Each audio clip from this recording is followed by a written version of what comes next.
Is Siri not responding or working as expected on your iPhone? Let's get your virtual assistant back up and running. Hi everyone, welcome back to our channel. In this video, I will share quick and effective way to troubleshoot and fix Siri issue on your iPhone. Step 1 is to check your Siri setting.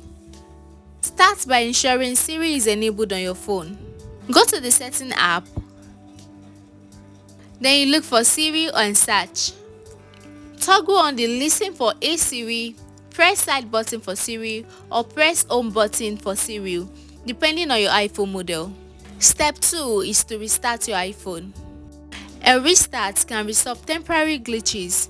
Turn off your iPhone, wait a few seconds, then turn it back on.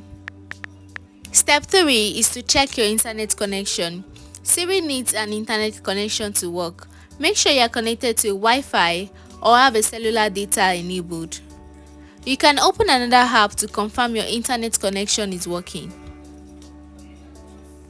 Step 4 is to disable and re-enable Siri. Go to the setting app and juggle up the Siri option. Wait a moment, then juggle it back on to set up your Siri again.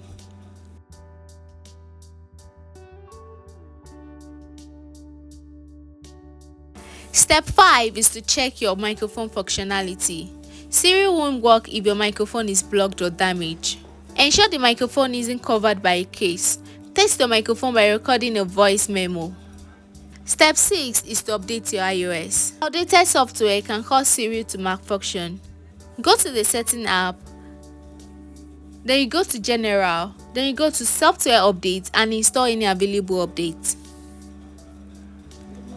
Step 7 is to reset all settings. If the issue persists, reset all settings. Go to Settings, then General, then Reset, then select Reset all settings. This resets system configuration and won't delete your data. Step 8 is to contact Apple support. If Siri is still not working, there might be a deeper issue. And that's how you fix Siri on your iPhone. If you found this guide helpful, please like, comment and subscribe, and I'll see you in our next one. Bye bye.